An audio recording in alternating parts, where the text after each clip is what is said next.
मैं डॉक्टर अपर्णा वत्स, इतिहास विभाग Raghunath girls post graduate college. आज हम लोग पढ़ने जा रहे हैं सल्तनत काल के ऐतिहासिक स्रोत, ऐतिहासिक साहित्यिक स्रोत। जैसा कि हम जानते हैं कि हमारा मध्यकालीन भारतीय इतिहास दो भागों में है, पहला सल्तनत काल और दूसरा मुगल काल। तो हम जो पढ़ने जा रहे हैं वो है सल्तनत कालीन ऐतिहासिक स्रोत। मध्यकाल कि भारत के इतिहास के लिए जो ओरिजिनल सोर्स या मौलिक स्रोत हैं वो साहित्यिक स्रोत ही हैं, और सल्तनत कालीन इतिहास की बारे में जानकारी लेने के लिए हमारे पास बड़ी संख्या में सामग्री मौजूद है। साहित्यिक सामग्री जो कि उस समय के विद्वानों ने फारसी भाषा में भी लिखी है और अरबी भाषा में भी लिखी है। सबसे पहला ग्रंथ जिसे हम कह सकते हैं महत्वपूर्ण है हमारे पास सल्तनत काल के इतिहास के लिए, वो है तारीख-ए-हिंद। तारीख-ए-हिंद का लेखक जो है वो महमूद गजनवी के समकालीन था और अरबी और फारसी भाषा का ज्ञाता था, विद्वान था, वैज्ञानिक था। और इस ग्रंथ में अल-बरूनी ने 11वीं शताब्दी के इतिहास का बहुत अच्छा वर्णन किया है। अल-बरूनी के बारे में कहा जाता है कि अल-बरूनी भारत की धार्मिक परिस्थितियों, परंपराओं, प्राकृतिक परिस्थितियों, भारत के ग्रंथों जैसे श्री मद्भागवत गीता, वेद सभी से परिचित था और उसने अपने ग्रंथ में सभी चीज़ों का परिचय भारत के इतिहास के बारे में दिया है। लेकिन ज़रूरत है कि हम उस इतिहास को अगर पढ़ते हैं तो इस ग्रंथ में से अपने इतिहास को सावधानीपूर्वक निकालें। एक अन्य ग्रंथ है तारीख-ए-यामिनी। यह ग्रंथ उत्बी के द्वारा अरबी भाषा में लिखा गया था और गर्जनी के सुल्तान सबुकतगीन के पूरे शासनकाल और गजनवी के शासनकाल के बारे में इसमें लिखा गया है। तारीख-ए-मसूदी भी एक अन्य ग्रंथ है जिसे बैहाकी ने लिखा था और ये ग्रंथ भी अरबी भाषा में लिखा गया है और इसमें भी हमें सल्तनत काल के इतिहास के बारे में जानकारी मिलती है। एक अन्य ग्रंथ है जो कि हसन निज़ामी ने लिखा था, ताजुल-मासिर। इसमें भी दिल्ली सल्तनत के बारे में काफ़ी जानकारी मिलती है। तबक़ात-ए-नासिरी मिन्हाज के द्वारा फारसी भाषा में लिखी गई पुस्तक है और ये विशेष रूप से भारत पर जब मोहम्मद गौरी ने आक्रमण किया था, ये उन आक्रमणों के बारे में हमें पूरी जानकारी देती है। इस ग्रंथ की महत्वपूर्ण बात है कि इसमें प्रत्येक घटना को क्रोनोलॉजिकल ऑर्डर से लिखा गया है और इसमें 23 अध्याय हैं और क्रमानुसार भारतीय इतिहास को जानने के लिए ये हमारे पास एक महत्वपूर्ण सोर्स के रूप में मौजूद है। अमीर खुसरो ने बहुत सारे ग्रंथ लिखे हैं और ऐसा कहा जाता है कि अमीर खुसरो ने 100 से भी ज़्यादा ग्रंथ लिखे हैं, जैसा कि बर्नी ने भी कहा था खुसरो के बारे में। लेकिन अमीर खुसरो के 6 ग्रंथ ऐसे हैं जो विशेष रूप से महत्वपूर्ण है। ये आप देख सकते हैं अमीर खुसरो की एक पिक्चर कि इस तरह से दिखते थे अमीर खुसरो। अमीर खुसरो के ग्रंथों के बारे में अगर हम बात करते हैं तो सबसे पहले आता है खज़ाइन-उल-फुतूह। अमीर खुसरो विशेष रूप से एक पद्य लेखक थे, यानी उन्होंने कविताओं में पद्य के रूप में अपने ग्रंथों की रचना की है। हालांकि गद्य में भी की है लेकिन अधिकांश जो लिखा है वो पद्य के रूप में लिखा है। तो खज़ाइन-उल-फुतूह की रचना भी पद्य में की गई है और इस ग्रंथ को तारीख़-ए-अलाई के नाम से भी जाना जाता है। इसमें अलाउद्दीन खिलजी के जो शुरुआती 16 वर्ष की घटनाएं हैं उनके बारे में जिक्र किया गया है।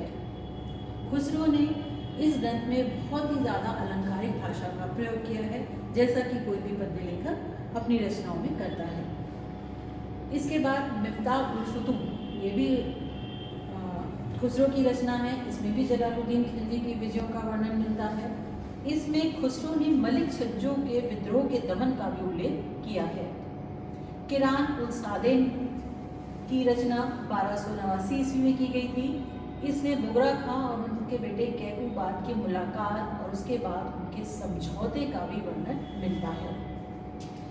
अमीर खुसरो की एक और महत्वपूर्ण रचना है इश्किया, या जिसे मसनवी दुगल रानी खिज़र खां के नाम से भी जाना जाता है। इसमें खुसरो ने अलाउद्दीन के पुत्र खिज़र खां और गुजरात के राजा करण सिंह की पुत्री देवल देवी के बारे में लिखा है।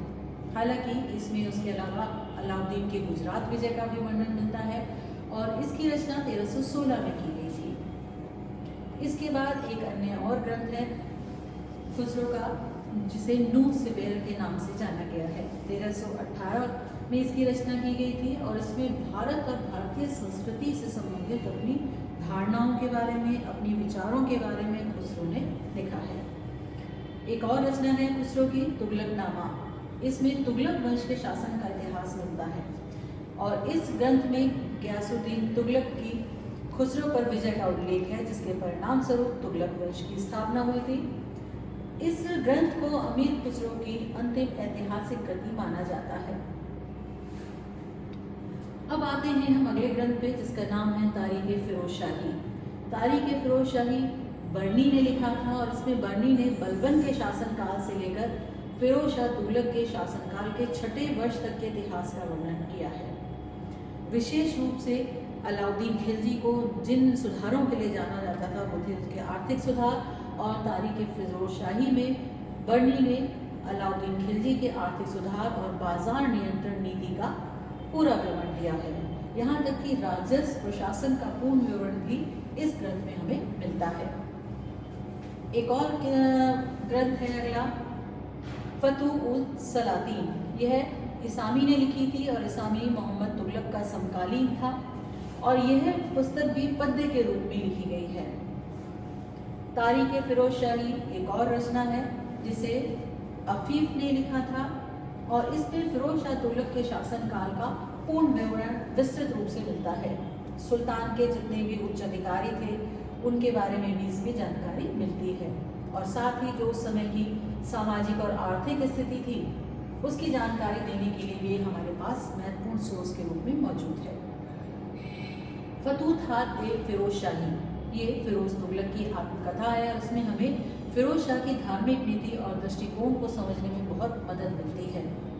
ऐसा माना जाता है कि उस समय के जितने भी आर्थिक कर थे, विशेष रूप से ब्राह्मणों पर जो जजिया कर लगाया था, उसमें इस फतूह-ए-फिरोज शाही के बारे में मिलता है। 32 पृष्ठों की ये पुस्तक है, एक छोटी सी पुस्तक है और इलियट और डाउसन इसे फिरोज तुगलक के शासन के बारे में जानने के लिए एक महत्वपूर्ण ग्रंथ के रूप में मानते हैं। तारीख मुबारक शाही, ये है अहमद सरहिंदी की रचना है और इसमें गौरी से लेकर मुबारक शाह तक के दिल्ली सुल्तानों का विवरण मिलता है। सैयद वंश के इतिहास को जानने के लिए हमारे पास एक महत्वपूर्ण स्रोत के रूप में मौजूद है। एक बहुत ही महत्वपूर्ण पुस्तक है जो कि इब्न बतूता के द्वारा लिखी गई, वो है रिहला। ये इब्न बतूता मोरक्को का निवासी था, मोरक्को यानी अफ्रीका। भारत में 14 वर्षों तक रहा और उसने अपनी यात्राओं का वर्णन रिहला शीर्षक के अंतर्गत किया है। सुल्तान गयासुद्दीन तुगलक और मोहम्मद तुगलक के शासनकाल की घटनाओं की जानकारी देने के लिए हमारे पास एक महत्वपूर्ण सोर्स के रूप में मौजूद है। ऐसा कहा जाता है कि जब ये इब्न बतूता ने रिहला लिखा था तो जब ये मोरक्को वापस चला गया तब लिखा गया था, और चूंकि ये भारत में नहीं रहकर लिखा गया था तो यहाँ के न तो इसे किसी शासक से कोई लालच था, न ही कोई भय था, तो इसने अपने ग्रंथ में जो भी कुछ लिखा है वो सब पूर्ण रूप से सत्य है, ऐसा माना जाता है। सल्तनत काल के बारे में जानकारी देने के लिए हमारे पास कुछ और भी ग्रंथ हैं, जिसमें जाफरनामा है, तारीख मुश्ताकी है, मखज़ान-ए-अफ़गाना है, तारीख दाऊदी है, अदबुल हर्ब है। तो कहने का तात्पर्य ये है कि सल्तनत काल के बारे में जानकारी देने के लिए हमारे पास स्रोत, साहित्यिक स्रोत के रूप में बहुसंख्यक मौजूद हैं। हम उनके बारे में उनसे अध्ययन करके पूरे सल्तनत काल की जानकारी प्राप्त कर सकते हैं। धन्यवाद।